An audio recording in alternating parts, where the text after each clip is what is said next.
Nah, kemudian di sini aku ingin menjelaskan tentang sistem reproduksi pada pria.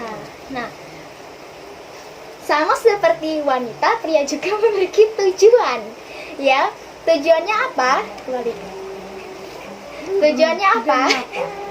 Tujuan dari sistem reproduksi pada pria itu, kalau pria itu memproduksi sperma dan menghasilkan hormon seks pria seperti androgen, yaitu seperti testosteron.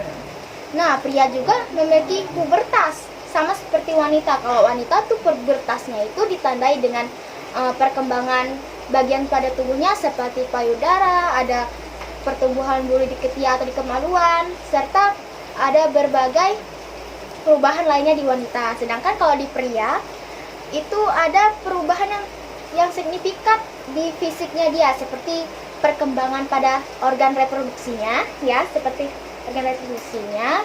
Terus ada pertumbuhan rambut di berbagai tubuh dia, terus ada peningkatan otot yang lebih meningkat. Kemudian di sini aku ingin menjelaskan sistem reproduksi pada pria. Itu bagian-bagiannya ada lumayan ya. Pertama itu ada di awal dengan testis. Kalau dilihat gambarnya pasti sudah tahu. Bentuk testis itu ada dua. Nih, dua bolaan di sini. Nah, testis itu berperan untuk apa? Dia berperan untuk menghasilkan sperma. Selain menghasilkan sperma dari proses spermatogenesis, testis juga itu berperan memproses hormon pada pria, yaitu testosteron. Setelah memproduksi sperma ini, sperma yang telah diproduksi itu akan disimpan oleh epididymis yang ada di atas testis ini. Ketika sperma telah disimpan di epididymis ini, akan disalurkan melalui van Desprens, kemudian ke chemical vesicle. Ya, chemical vesicle ini disitulah yang memberikan energi pada sperma.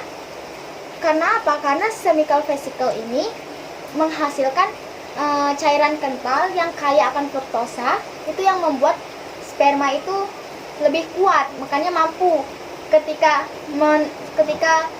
bergabung dengan sel telur itu. Setelah berada di chemical vesicle, ada prostat. Prostat itu merupakan tempat penyimpanan atau memproses air mani, dan juga proses inilah yang membantu proses ejakulasi.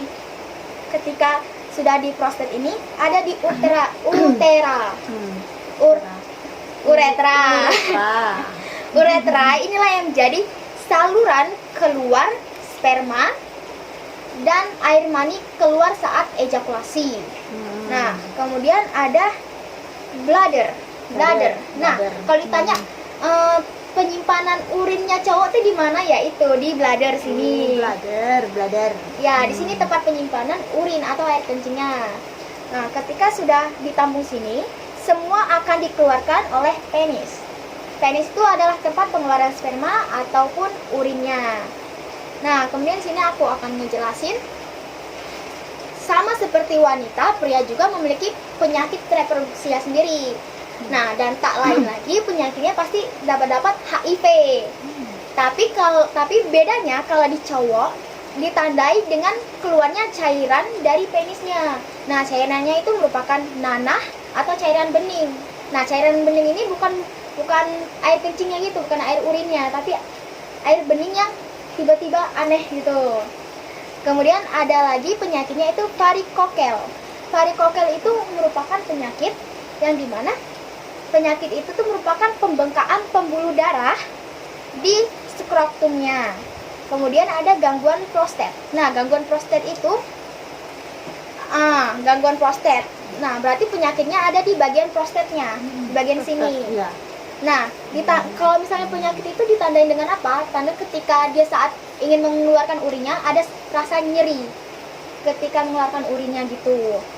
Nah, setelah aku menjelaskan penyakit reproduksinya, aku ingin menjelaskan ternyata di sistem sistem reproduksi wanita maupun pria itu ada orientasi seksualnya. Orientasi seksual itu apa? Orientasi seksual itu biasanya terbentuk karena adanya pola ketertarikan, romantis, emosional, dan seksual. Nah, jenis-jenis dari orientasi seksual itu ada heteroseksual, homoseksual, biseksual, aseksual, dan panseksual. Nah, bentuk dari orientasi seksual itu apa? Biasanya terbentuk karena ada genetiknya, hormonalnya, serta struktur otaknya dia. Nah, kemudian aku ingin ngejelasin lagi. Kira-kira terhindar dari pornografi itu gimana?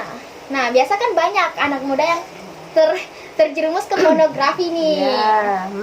Nah, cara terhindarnya itu bukan semena-mena harus dapat dukungan dari orang lain atau orang tua, tapi kita perlu juga mendapatkan dukungan dari diri sendiri. Contohnya seperti apa? Memiliki terbatasan diri. Seperti kita harus tahu nih yang boleh yang mana, yang tidak boleh yang mana. Kemudian ada menetapkan tujuan yang jelas. Jadi maksudnya itu kita tuh harus tahu kita melakukan ini apakah tujuannya jelas, baik atau tidak gitu.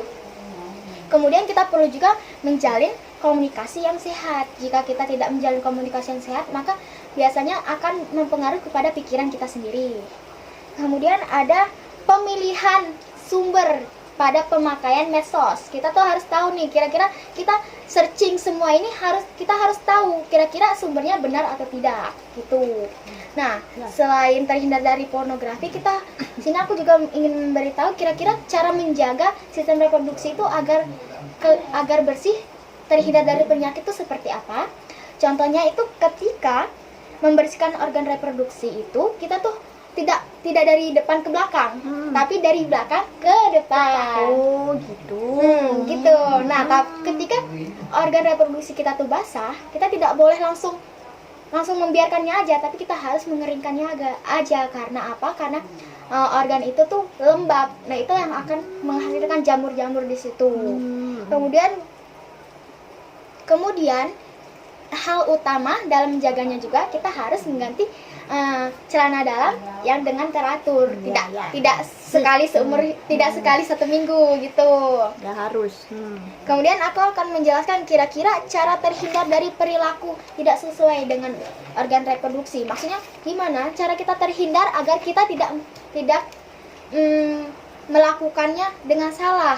Jadi kita tuh harus kita harus melakukan atau menjaga organisasi reproduksi ini agar tidak disalahgunakan. Caranya seperti apa? Kita tuh harus membangun batasan diri, sama seperti tadi, agar kita tidak terlalu menjerumus ke pornografi. Kita harus membangun batasan diri. Seperti kita tuh harus tahu kira-kira ini tuh dilakukan ini boleh atau tidak gitu.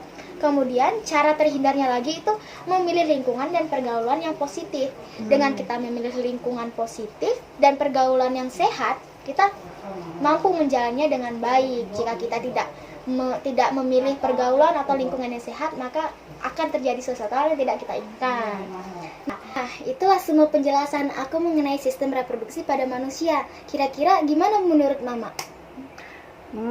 Menurut Mama, presentasi kamu cukup baik dan cara menjelaskannya juga dengan baik mengenai sistem reproduksi wanita dan pria dari bagian dan fungsi masing-masing alat reproduksinya. Kemudian, Mama juga tahu gimana cara mencegah, membersihkan, dan merawat sistem reproduksi manusia dengan baik. Oke, Ma, terima kasih atas komentarnya. Terima kasih.